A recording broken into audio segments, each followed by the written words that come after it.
Would that be one of the lessons you'd pass along to our listeners, that, hey, you're going to have doubts, you're going to, because I find, Chad, you and I've met a couple of times prior to this, so you know a bit of my background. I also do a bit of coaching for some entrepreneurs, and they almost feel like they failed by even having those thoughts. I said, well, hang on, like, you're human. Like, you've got to. Would you agree with that? Oh, 100%. Okay. I work in my basement from home. I'm a very humble individual.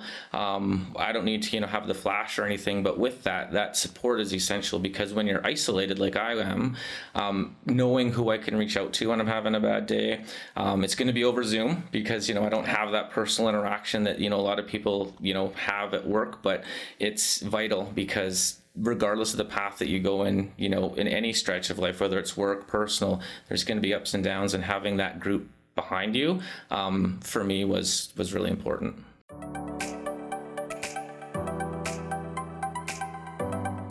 And I think it's, as entrepreneurs, we face such unique challenges that it's interesting when I heard you say that, you go to different people for different things. It's been my experience that a lot of those people, in my experience, have to be fellow entrepreneurs.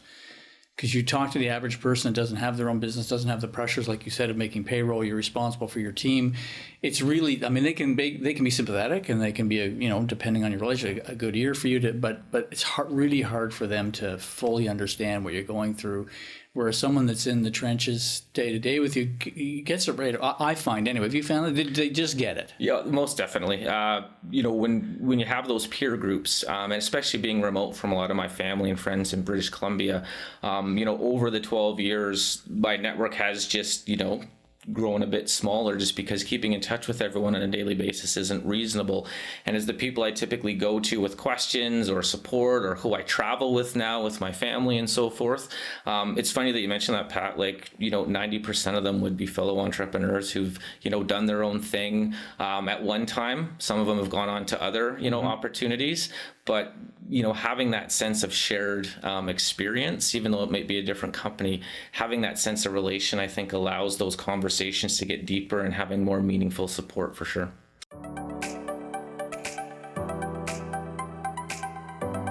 What are some of the benefits, and what are some of the challenges of having a remote team? Yeah, so I guess some of the benefits is that you're not limited to the skill set in your local area. And so what we're able to do, because of our clients being based, mainly across North America, what we're able to do is kind of reach out to a larger subset of potential applicants to then bring into our company. So that is one key thing that I found was really useful. A lot of our staff work from their homes, so we don't have the infrastructure costs or, the big costs that school or institutions would have for, the facilities to work in.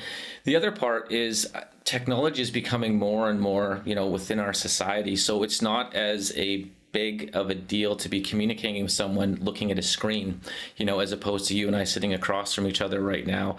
Today's a big day for me. I'm out of the house, right? I'm talking to someone live, and as opposed to looking at a screen, right, and looking at them. So those are some of the benefits, because it's really easy right now. Some of the drawbacks, team building. Mm-hmm. So obviously we need to be very deliberate in how we try to build team, in a remote fashion. We've also said that all internal meetings are done over our webinar tool.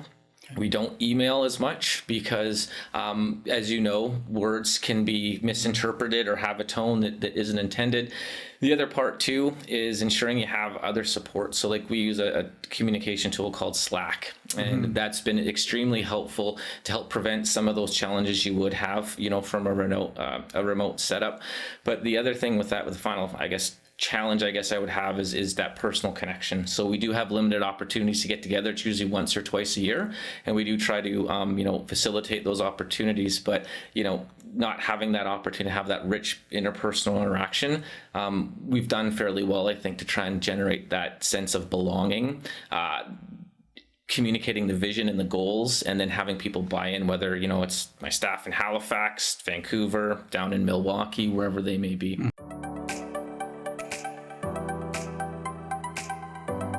It's funny, years ago I resisted, literally a kid in college, but when I first came out from school, and I thought, I don't want to sell, because that was the reputation. And then I eventually realized, okay, you have to sell to generate anything. Yeah.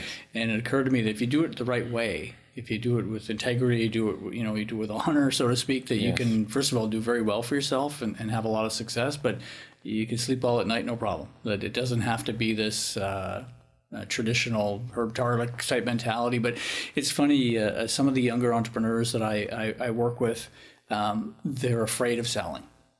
And I keep telling them, you got to get over that, because nothing happens until that first sale is made, and then subsequent sales coming after that.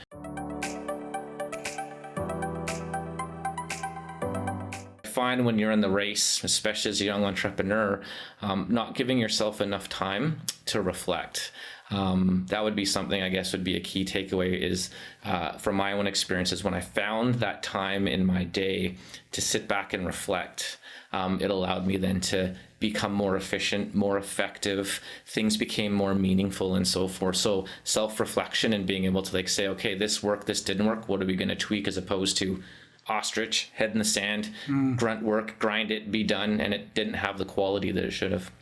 Was the self-reflection, would you term it as working on, not in the business, or am I not understanding that correctly? Yeah, no, that's exactly what it is. Okay. And that's something that, people helped me transition into, because I was so in the business. Like when I started eRezLife, it was me and a part-time developer. I was doing everything, right? And so now that we're up to 17, I'm able to strategize, do bigger picture type stuff. And that was it didn't happen overnight. That took a few years, surrounding myself with high quality talent, which I feel is a talent of mine, and that I can find good people that want to kind of follow the passions that we have at eRezLife. So I'm then able to surround myself with high quality.